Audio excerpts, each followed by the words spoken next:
Hi there everyone, Nubkeks here, and welcome to my in-depth build guide for the companion Seelah in Pathfinder Wrath of the Righteous. This was based off of my own hard difficulty playthrough, where this build worked really well, and the purpose of this build as well is to be lore friendly, is to fit the character of Seelah. You know, we don't want to be taking, one dip in Alchemist and one dip in Dragon Disciple, or like weird stuff like that. We're just going a full straight 20 levels in Paladin and building into the character of Seelah, what she would actually be like in the game. We're gonna have her focused on kind of being that crusader, right? Being a leader of the people, one of the people, leading on the front lines, charging in the crusade on her horse, and just kind of scaring the crap out of these demons with this righteous crusader going in. So yeah, it should be fun. I'm going to show you two versions of this. I'll give you a sneak preview of the version of this build that I use in my current game, the version that I'm actually using, but it's kind of better when you respec into it, and it particularly syncs in with some of the items that you get during the game. So what I'm going to do is I'll actually show you that build at the end of the video, because the items involved are, I would consider, to be spoilers, and obviously beware minor spoilers from, you're going to see my companions, obviously, because I have to open up the menus and stuff, so you will see those. But yeah, more medium to major spoilers at the end of the video. I'll warn you again when we're coming to that, but I'll show you just the basic build and how we're going to do it first. So, quick sneak preview, just so you are aware of how I went with this particular Seelah build. In my game, I built her to be mounted, but also to be using a shield bash and 2-weapon fighting. One of the issues you'll see, though, with this build is that until you get like all of the feats, this is a great build at endgame, right? This is a great one at endgame, but until you get all of those feats and you get those endgame weapons, it actually doesn't work. So, like while you're building up all the feat combinations, it's kind of useless, and we don't actually want that. So let's go into something that I think will be my recommendation for this mounted menace build. So let's dive into it. Let's go. We're going to be putting all of our levels into Paladin, and yeah, let's go. The most important skill is you absolutely need mobility. We're going to be putting a point in mobility every single time that we can. The rest, and you also need a point in persuasion. The rest is somewhat up to you. I put it into religion. She's not obviously the best at religion, but I also feel like that sort of fits Seelah's character, where she's pretty damn good at religion, but she's not like incredible at it, She's not like a super religious paladin, I feel. So yeah. Okay, at this first level, she's going to get Divine Grace. She's going to get bonus equal to her Charisma bonus on all saving throws, which is really nice. And she's going to unlock the Lay on Hands ability. She can use it to heal herself as a swift action or heal other people as a standard action. And we're going to be able to upgrade that with Mercies as we go through the Paladins. So it's a nice way to do some emergency healing in combat. But I think more so you're going to be using it for the Mercy abilities. And we're going to unlock one now, and I'll show you what those are. Again, mobility, religion, persuasion. I'm going to be doing mobility, religion, persuasion every single level. Then here at level 3, this is actually different from, I did an early preview build of Seelah, and I'm actually doing it differently now. We're going to be going into power attack.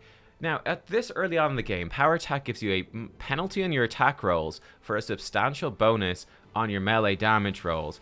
Now, if you're using a two-handed weapon, a one-handed weapon with two hands, etc., it'll actually give you an even bigger bonus, an extra 50% bonus on that damage. Power attack is incredibly good in this game. One thing to be aware of, at level 3, that penalty to attack rolls could be very punishing. And obviously, if you're fighting any enemies with very high armor class or whatever, you might want to actually turn power attack off. You can turn it on or off. Most of the time, we're going to be building her to have it on, and it leads into some really powerful things. Yeah, and then we have our Mercies. So Mercies is really nice. Every 3 levels of Paladin, we can choose a Mercy. We get better ones as we level up, which let Lay on Hands remove negative effects. We want to grab Fatigued here at this particular level. It's actually very hard to remove Fatigued. Just in general, there's very few ways that you can do it, and there are certain spells and things like that, or traps that can put Fatigued on you. When that happens, it's a nasty debuff. And yeah, we want to grab that. We also are going to get the Aura of Courage. She will be immune to fear, and every ally within 10 foot of her gets a +4 morale bonus on saving throws against fear effects, which is fantastic, so helping protect her team from fear. She also becomes immune to all diseases, including supernatural magical diseases. So yeah. One of the funny things you'll find with Seelah is that when you're used to playing with her and all of the amazing buffs that Paladin brings to the team, the amazing supportive buffs, if you then go in without her, I think you'll really notice and you'll really miss her. Oh, one thing to also point out, I do have a bunch of gear on her, which is upping these stats. But that doesn't, don't worry too much about it. It's not actually going to bother you. At level 4, I actually recommend putting 1 point in Dex. This is going to up her reflex save, which is her weakest save. It will give her a bit more AC, a bit more initiative, and also give her more mobility, which is awesome. You could actually, instead of doing religion, you could put points into trickery. It would be fine with her as well, and does fit in because of her her background. She was a pickpocket in her background, so trickery could be another good option, which also ties into a couple of these Dex points. But yeah, 1 point into Dex, and there we are. We're going to go again, mobility, religion, persuasion, lovely. And she gets a whole bunch of spells at this level. Whole bunch of spells. Oh, I forgot to mention, another thing she gets as Paladin, which is really powerful, Smite Evil. As a swift action, she can smite a target. She'll get her charisma bonus to her attack rolls, and her Paladin level to damage rolls against that target, and she also bypasses any damage reduction. This is really strong, and this gets even stronger as we go higher in the levels. Okay, coming into level 5. And actually, before we go into level 5, one thing I want to point out at this point is, in my original build video, I should have said this at level 3, in my original build video, I had her taking Weapon Focus Longsword at level 3 for that +1 attack, which at level 3 itself is probably better and more useful. However, the issue with taking Weapon Focus early on is that it does nothing if you want to use a different type of weapon. And one nice thing we're going to see from level 5 on is Seelah will really open up her potential for using different kinds of weapons. So she can be very good with long swords and a shield. She comes, of course, with shield focus, a bit more AC, and she comes with dodge too, helping her tank in the early game there. But because we're going to put her on a mount at level 5, you can now actually switch her into using two-handed weapons if you want to. The only thing to watch out for if you are on a mount is to try to match. Don't give her a reach weapon. If you give her a reach weapon, it can lead to bugs with the mount where she'll be attacking with reach, but the mount will be out of reach. So make sure that she has just a normal range weapon fighting on the mount. But level 5, this is where things get real good and where our mobility inputs start to really, really pay off. So here we go. We're going to actually scroll down here, and at level 5, we're going to get her mounted combat, where once per round, when your mount is hit in combat, you can do a mobility check to negate that hit. And then, yeah, you have to beat your opponent's attack roll with your mobility skill, but this will just help make her mount even tankier. And she's going to have an incredibly tanky mount. An animal companion, we're going to grab her a horse. So this is where Seelah really gets her power spike. Honestly, up until level 5, she's fairly mediocre. Once level 5 hits, she'll become maybe your strongest companion in the entire game at that point. This is an insane power spike. We'll cover the mount build after we finish with Seelah's build here. So let's keep going. So now she's going to be fighting on her mount and using her mobility skill to protect her. The way that mounted combat works, is that most enemies will actually attack with their normal attacks, will target her mount first, and then when the mount is unconscious and she gets knocked off of it, then they will target Seelah. So this again is what opens her up to using two-handed weapons, is that she can now be a bit squishier. You can put her into, medium armor or even light armor because she's not going to be taking as many hits at all. She's going to take very few hits, still get hit sometimes, so her sort of inherent tankiness is still useful. But yeah, it lets her focus a bit more on dealing damage and letting the mount be the tanky beast. We're going to get Mercy Dazed at this level. You can obviously take other things, like if you don't have a way to remove diseases, you can absolutely take Mercy Disease. This is up to you. I think Mercy Daze is the most useful one, but it's actually quite flexible, the Mercy system. I'll give you my recommendations and you can take it in whatever direction that you want. For her feat at level 7, I recommend at level 7 getting every melee person outflank.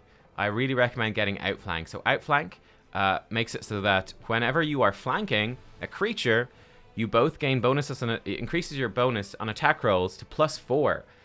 The way this works is flanking in this game is whenever two characters in melee are attacking the same target, it counts as flanked. Guess what? Seelah's fighting on a mount. So whenever she and the mount, they are always flanking their target, always. Which makes sense as well. If you think about it in real life, fighting someone on horseback is an insane advantage to fight to the person on horseback. You probably know this from your experience in real life, of course, fighting people on horseback using swords and stuff like that. You know, happens all the time. But yeah, this increases that attack bonus to +4 from the basic +2. So it's an extra +2 to hit, which is excellent. And then it also, whenever you crit that target, you get a free attack of opportunity from your ally. And this works with like everyone in melee. So this is extremely powerful. And you get this on her mount at that level as well. They'll both get the outflank bonus, and it's just, yeah, it's insanely good. At level 8, I recommend a point in Charisma. This makes her Smite Evil more powerful. Just makes all of her Paladin spells more powerful. And it's also going to tie into sort of the menacing thing that we're going to move into. She gets Aura of Resolve at level 8 here, where she's immune to Charm, and also gives everyone nearby bonuses to Charm. Obviously, all of these bonuses are also boosting up her horse, which is fantastic. Did I talk about... yeah, okay, so she didn't get any of this. I haven't missed anything. Great. Alright, level 9. Again, same skills. For her feat at level 9, we are going to... No, we want to go back up here. There it is. Cornigan Smash at level 9. So this is where the menace part of the mounted menace comes in. She has her mount. Now let's make her menacing. Whenever you damage an opponent with a power attack, you can make a persuasion check as a free action to attempt to demoralize your opponent. So this debuff on opponents is actually pretty strong. I think it reduces like their chance to hit and their AC a little bit. But this is a fairly rare debuff that comes from things like Dazzling Display and so on. But this lets her do it for free in single target whenever she hits with a power attack, which again, she hits a target with her power attack, she debuffs them, she demoralizes them. That then makes your mount start doing more damage. It makes all your other characters do more damage to that target, makes them weaker too. So this is just extremely good. So we're going to get that. And then I actually recommend taking Mercy Confusion. There's a lot of confusion in the mid game. And it's quite difficult to deal with, so I recommend taking that. At level 10, again, same skills, no surprise. Then, yeah, she's going to get more spells, lovely. At 11, you're going to get her again, same skills. For her feat at level 11, we want to get her... We want to go into Skill Focus in mobility. Skill focus mobility. So by now, this gives you +3 to all checks involving mobility. If you have 10 or more ranks in mobility, it increases to +6. So this is just a straight up +6 to her mobility, helping her negate those hits against her mount, which is wonderful. And this is also where things start getting really powerful with Seelah.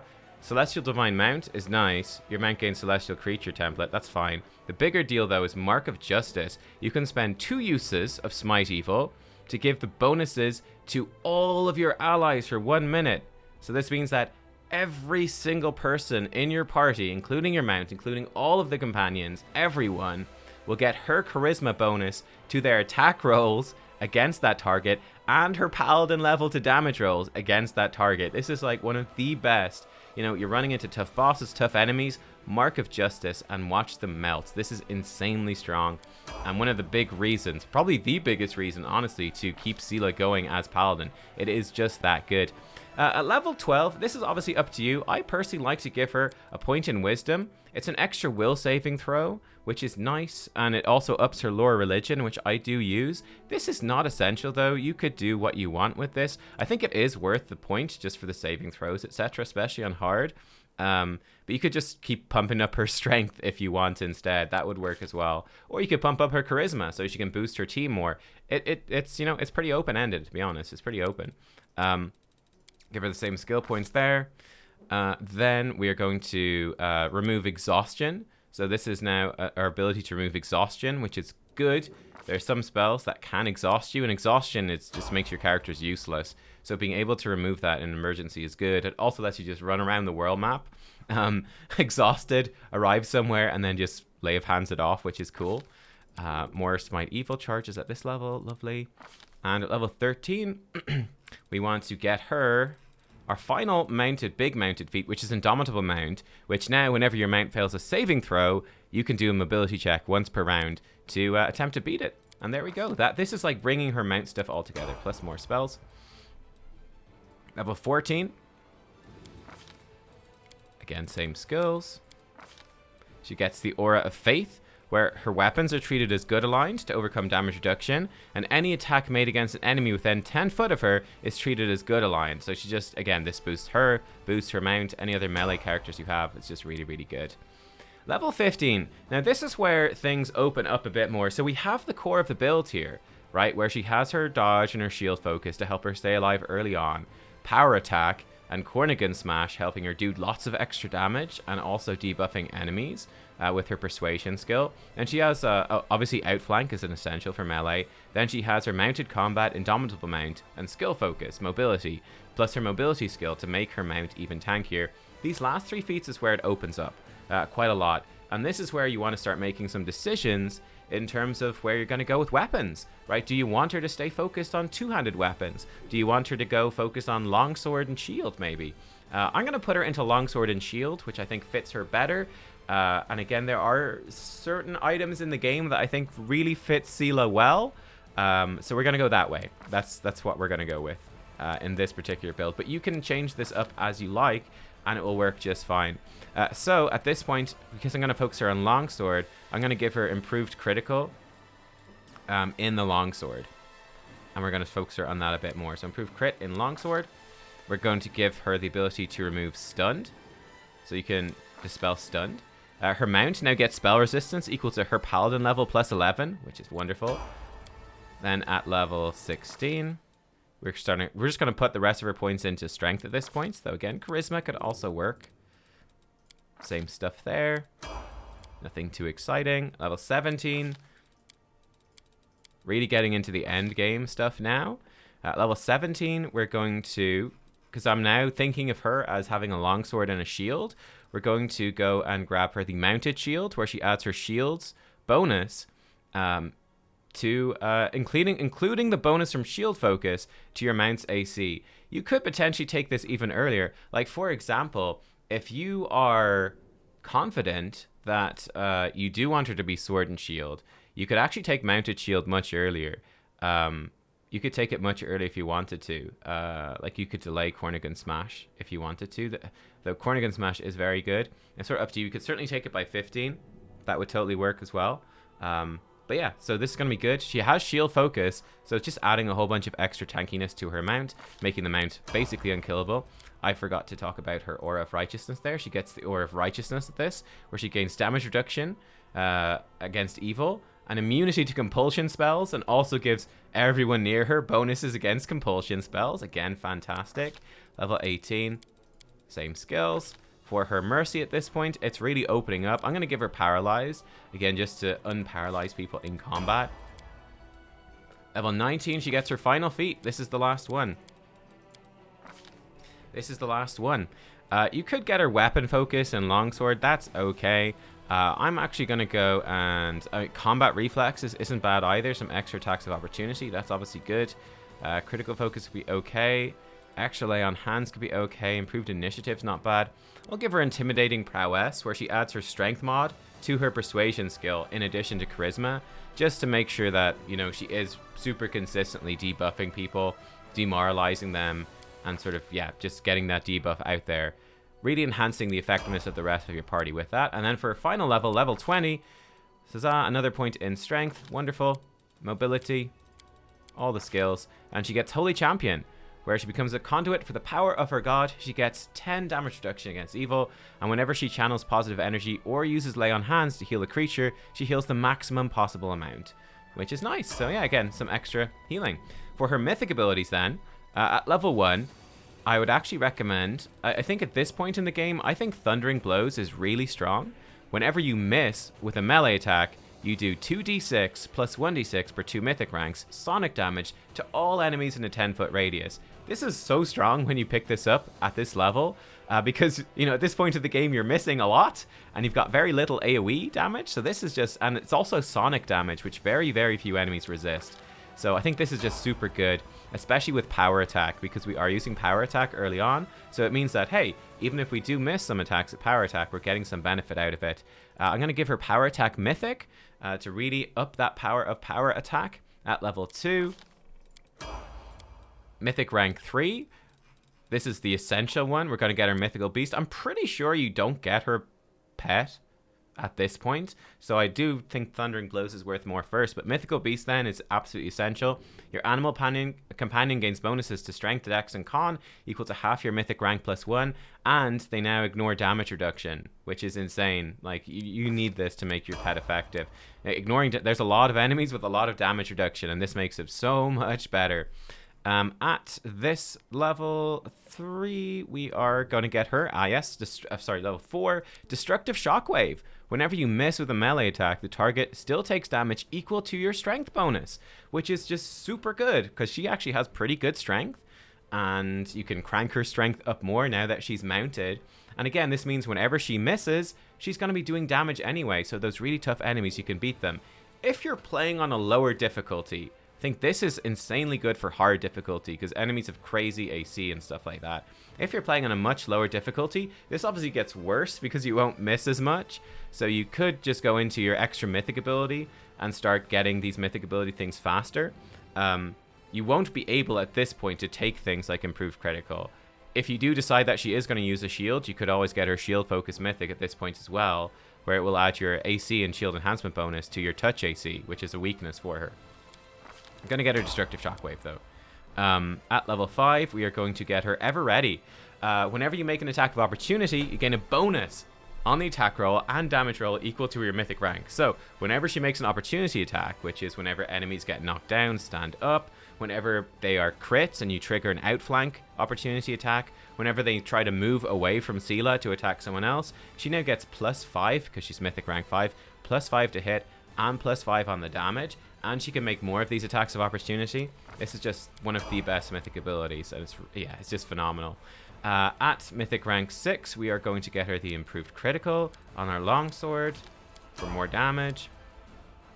Then at mythic rank 7, we are going to get her Inspirational Leader, Beacon of Hope for your comrades. Every ally is going to get bonus equal to half mythic rank +1 to initiative, saving throws against mind affecting things, and concentration. So sort of building on the deal that she is like this big leader, this wonderful leader. And then at this level, we're going to get her extra mythic ability, and we're going to get her Leading Strike, which again I think ties in really well. Your strikes make cracks in the enemy's existence, leaving weak points. So whenever she hits a target in melee combat, leave a mark on it. And then whenever an ally does damage to the marked target, it does divine damage equal to 1d6 per mythic rank to the target. This is absurd. In fact, you know what? Now I'm thinking about it. Actually, belay this. Take this at level 6.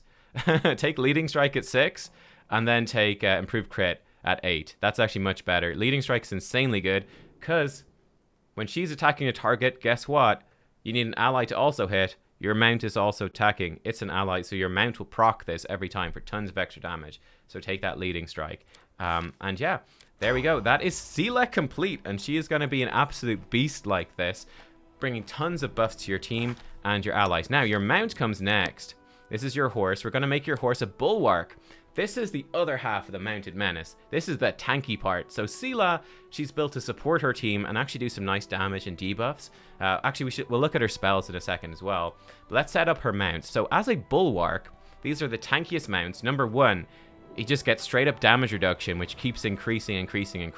Makes him much tankier. He gets light barding for free, loses evasion, which is a bummer, loses multi-attack, which is a bummer, but gains medium barding as well. So basically you get light and medium barding for free, and then you get damage reduction, which is super strong. For your mount, you can kind of make him do whatever. It doesn't super matter. He needs at least 3 points in mobility. So I'm just going to give him all athletics and mobility. You can give him perception if you want.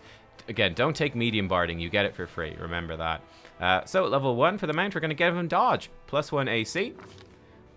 I call my mount Horsekeks, of course. He's born on the first day of the year because that's when all my characters are born. It's true. And then let's finish leveling him up now that he's set as a Bulwark. So for him, again, just give him athletics mobility. Level 3, this is where things get... level 4 is where things get a bit wacky. At level 3, we're going to give him toughness, so for extra hit points. And yeah, just a ton of extra HP. We want him to be the tankiest boy that ever did tank. At level 3, give him +1 intellect, which seems crazy. Why are you giving him up to 3 int? It's because it unlocks a whole bunch of feats that you otherwise can't get. And you need those feats, the teamwork feats in particular. Plus the feat we're going to take here at level 5.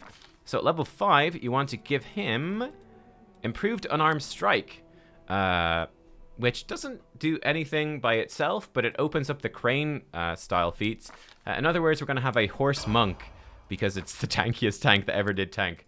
So yes, the horse monk coming in. Oh, sorry, he also gets devotion here. He gets +4 morale bonus on will saves against enchantment spells and effect, which is nice. There we go. Same skills for his feat. Now, we're going to give him at level 7. Before we do crane stuff, remember, level 7, all your melee characters outflank. This will work with Seelah, who also gets outflank at the same time. And from this point on, I like to give him another con for that extra HP, basically. Just give him that extra con bonus. Give him these things. And there we go. Then this. Actually, you can give him dex at 8 and con at 12. Actually, probably better. Up his dex first. So, yeah. All right, now we go into crane stuff. So, crane style. Here we go. Here we go, crane style. You only take a -2 penalty in attack rolls fighting defensively and get +1 dodge bonus AC as well. So, fighting defensively gives you a whole bunch of bonuses. I'll show it to you in a second. He's going to get his medium barding at this point as well. At level 10, again, same skills. Here we go. 11, same skills. At 11, we want him to get Crane Wing. When fighting defensively, you get a +4 bonus to AC against melee attacks. Now, if you only barely dodge it, you lose that bonus for the turn. But yeah, this will be up a lot of the time and just really reduces a ton of damage coming in. Here we'll get Dex. So actually, I would recommend getting Dex first and then Con. So that's what we'll do anyway. We'll get it there at this point. So rounding out his dexterity for an extra bit of AC and initiative, which is wonderful, and reflex saving throws, which is good. Here we're going to get him Crane Riposte. So only take a -1 penalty on attack rolls for fighting defensively at this point. And whenever you lose your dodge bonus from Crane Wing, because of an attack, you also provoke an attack of opportunity. So you get some extra attacks off now, which is nice. At level 14, again, more of this. Level 15 now, again moving more into the end game with your mount. And this is where stuff opens up a fair bit. I'm going to get him heavy barding. We've got medium barding for free, so we might as well get heavy and keep him going tanky. And at this point, again, you can just start upping his strength for more damage and more chance to hit. Why the heck not? And he'd be really good at pushing rocks and stuff in the world with this athletic skill, though you can't use it for like camping and conversations. At this level, we're going to get him improved critical in his bite.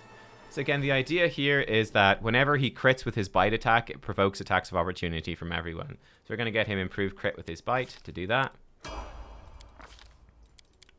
And yeah, there we go. Level 19, our final feats, and it's pretty open. You can get him. I'd probably just get him the weapon focus and bite. That's pretty good. You can give him combat mobility, combat reflexes. These are fine. I'm just seeing if there's anything else I super want. Give him mounted combat, so you can have your horse mounted on another horse whilst himself being mounted. No, don't do that. I'm only kidding. Power attack could be okay, but we want it to just be more tanky, to be honest. So, yeah, we're just going to give him that more consistent hit. We'll just give him... I actually think, you know what? I actually think that one of these would probably be more useful. Probably just combat reflexes, more attacks of opportunity for the horse is kind of nice. Yeah, let's give him combat mobility. Or combat reflexes. And that's fine. And there you go. Last level for the horse. Knock his strength up again and finish his skills. And he's done. And that's that, right? That is that. That's how they work. They're going to be super tanky. Do the damage. Again, recap. Our horse. He's going to be the tankiest horse that ever tanked. He's a bulwark. Getting damage reduction and this stuff. He's going to have dodge, toughness, unarmed strike, outflank. All the crane feats. Heavy armor. Then critting more and more opportunity attacks. And same thing for Seelah. She is going to be getting power attack, mounted combat, outflank, Cornigan smash, skill focus mobility, indomitable mount, improved crit, mounted shield, and intimidating prowess. For her spellbook, this actually does matter. So for spellbook, at level 1, I think the Veils are really good. Gives you sacred bonus to AC and saves against evil outsiders, which is most things. Positive energy is not bad as well. It's the same thing against undead creatures. There's not that many undead, but it's useful to have. Unbreakable Heart's also pretty good. You give +4 morale bonus against mind affecting effects on negative emotion, like confusion, stuff like that, or fears. And then if the target's under such an effect, it's suppressed. This is kind of useful to have if like your backline because she's giving bonuses to people near her, and she can lay on hands people near her. But if, like, your backline wizard or something gets confused, or your backline archer gets confused and just starts shooting everyone and killing them, Unbreakable Heart's a pretty good way to remove that. Blessed Weapon's also very good. It makes your weapons good aligned. You can overcome damage reduction against evil creatures and automatically confirm all critical threats. So that's actually a pretty good one too. Blessed Weapon is very nice. At level 2, Aura of Greater Courage is very good. Makes everyone immune to fear in the aura. And then what else is also very good here is actually Bestow Grace. So with this spell, you give Divine Grace to another good creature. Good creature. So they have to be good. But there's a few companions, and maybe your main character is good.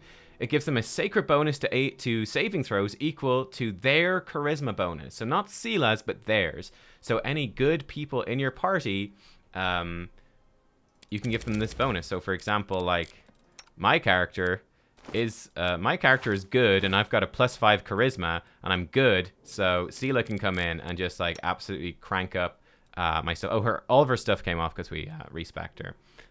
That's fine. Back to her spellbook. So yeah, level 2. Take as many of these as you need. Protection from Chaos and Evil Communal is pretty decent as well. That's a decent one to have. It sort of depends on what you need, what your team needs. Give her one of those or 2 of those could be good as well. Just to boost up your team with some deflection bonus and resistance bonus on saves. Not bad. At level 3, we want to give her Angelic Aspect, which gives her damage reduction against Acid Cold and an Evil. Deflection bonus, resistance against Evil, and also treats her stuff as good aligned. That's good. Delay Poison Communal, very nice as well. And then I like to, you could fill it up, you give her some prayers. Gives a luck bonus on attack rolls. Weapon damage rolls, saves, and skill checks. That can be useful too. I precast this during combat. One thing to note about her is that her spell DCs are really bad. She's not an offensive spellcaster. There's no point in it. Greater Magic Weapon's also very good as well, though her caster level's kind of low. Yeah, her caster level's low. She doesn't have any spell pen. She's not going to be doing any offensive stuff. It's all about the buffs that your team needs. Prayer's not bad. Resist Energy Communal's also really good if you don't have it. Gives you resistance against spells. Angelic Aspect greater than at this level makes her even better. This is insane. It gives a protective aura. She gives a +4 deflection bonus and +4 resistance on saving throws against all evil creatures to anyone within 20 foot, which is just so good, on top of giving her like the default stuff here. So yeah, this is insane. Crusader's Edge is very good if you don't have that as well. Makes your weapon Bane Weapon against evil outsiders, which makes them do, I think, an extra 2d6 or something damage against evil outsiders. You can nauseate outsiders. You can sicken them. This is insane. What else is insane here? Eagle Soul is a nutty buff as well. Call forth a Surge of Power for yourself. It's a 1 round per level short buff. Gives her a +4 Sacred bonus Strength, Resistance to Acid and Fire, Sacred bonus on Persuasion against evil creatures, +2 Initiative, Fast Healing 2. Yeah, this is like so good. So I give her a couple of those as well. And that's it. That's actually all she gets. That's all she gets. And that's Seelah. So Seelah's very, very nice. The horse obviously doesn't get any spells. He's not a spellcaster. He's a horse. Though he's got crane style. He's got style. So there you go. And that is Seelah. Right. I want to give you a quick look then at the equipment I use on Seelah. And how my build's slightly different. In fact, I think that the build I just showed you there might actually be better than the build I'm using in my current game. Though we're sort of smashing everything in my game anyway. So I don't think it really matters. But maybe I will respec her to that build I just did. Probably should have saved it. Whoops, I didn't. So I guess I won't respec her because I don't want to do it again. Yeah, let me show you her equipment. And this is why I put her in a shield bashing build. So the shield bashing build, I'll show you the horse first, and then I'll show you that, so you can see the horse's gear and the horse's stats unbuffed. So for the horse, come on, 99%, 100%, let's go. Okay, so for the horse, this is what the horse looks like end game, level 20 horse. So as you can see, he has 10 damage reduction, he has energy resistance, he has like 36 spell resistance. His stats are absolutely nuts. His AC is really good. His touch AC is terrible. His saving throws are pretty good, except for will. But again, Seelah will help him protect against that sort of stuff. For the horse equipment, I have him again in just sort of heavy armor. So he's actually got like heavy armor here. Yeah, there's a bunch of, I should point this out, there is a bunch of charging feats and stuff like that, but it's kind of buggy. But when the charging feats get fixed, building and giving her some charge feats and charging around could be very strong. One fun item he has as well is the triple fin helmet, which actually gives him an extra attack. So he has like a bite attack. He's got 2 hoof attacks. Now he also gets a bonus gore attack from his helmet, which is great. That's the horse. For Seelah, again, the idea I went with this particular build for her was longswords, and let me actually show you the shield first. So, spoiler warning. Here we go. Spoilers. Spoilers. Radiance. I think this is the main reason I've gone with this and gone longswords with her. So Radiance is, it's a +6 longsword. Obviously, it was the sword of Yaniel, the paladin. Really tied into the story, and I think it just fits for Seelah. In the hands of a paladin, it's a holy avenger. Gives spell resistance of 5 plus her class level to her and anyone adjacent to her, so her mount. She can do a greater dispel magic at the class level of the wielder in an area. It's holy, so it's good aligned. Does extra 2d6 against evil creatures. It's cold iron. It's a plus, I think it's the only +6 weapon in the game.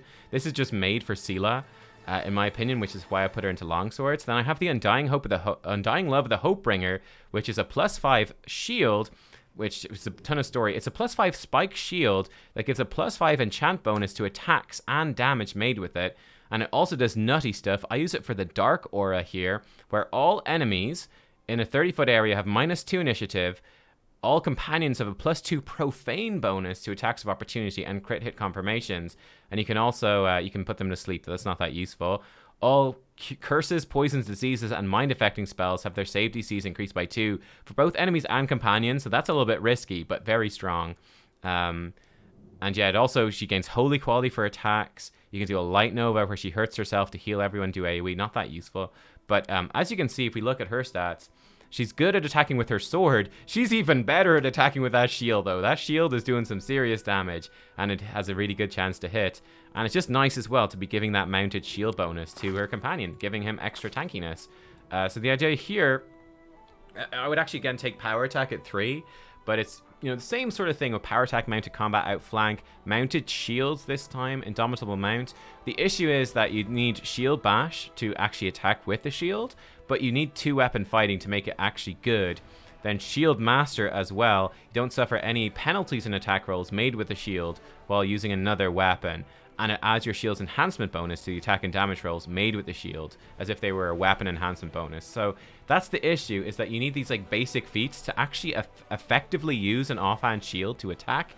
You kind of need shield bash, 2-weapon fighting, and shield master. She also needs 15 dex, 15 dexterity to get 2-weapon fighting, though you can exploit it by putting on like a belt of dexterity while leveling up. I don't know if they'll fix that though at some point. Then again, for her stuff here, 2-weapon fighting mythic becomes essential. You need 2-weapon fighting mythic, so that's a mythic feat that you lose to make this work, though shield focus will be good with it, I guess. Destructive shockwave is decent because you're doing some extra attacks. I guess it's actually pretty much because you don't miss with the shield that often. I give her unrelenting assault with this build as well, instead of the thundering blows, where she just gets a stacking bonus to damage, which I think is really good because she's making so many attacks, because she's doing, effectively, she's a 2-weapon fighter with her shield. She's getting 5 attacks per turn, and each one of those hitting harder is nice. But yeah, that's Seelah. And again, just broadly speaking, you want to give her stuff that boosts, so like profane bonus to strength and AC is nice. Giving her bonus to persuasion, bonus against outsiders. There's a fun cloak you can buy, I think, which is bonus to lore religion. And we want to definitely give her things that give her bonus mobility, bonus athletics. There's a very good light armor, in fact, that gives her bonus mobility. There's also another armor you can get in the mid game that makes outflank better. Stuff like that. But you get sort of the rough gist of it there. That is Seelah, the Mounted Menace, with my shield bash build, which has a lot of dead feats, but very good if you respec her into it late in the game. And it's fun, it's making her more damagey. Or then what I showed you at the start, which is the more standard build, which leaves you some flexibility with weapons early game, then focus in on your longswords when you do start upgrading Radiance. And yeah, just having a super tanky mount with Seelah supporting the team. Thank you for watching. I hope you enjoyed this in-depth build. Let me know if you did enjoy it. Give it a like, all that jazz. And yeah, thanks for watching. I'll see you soon. Bye-bye.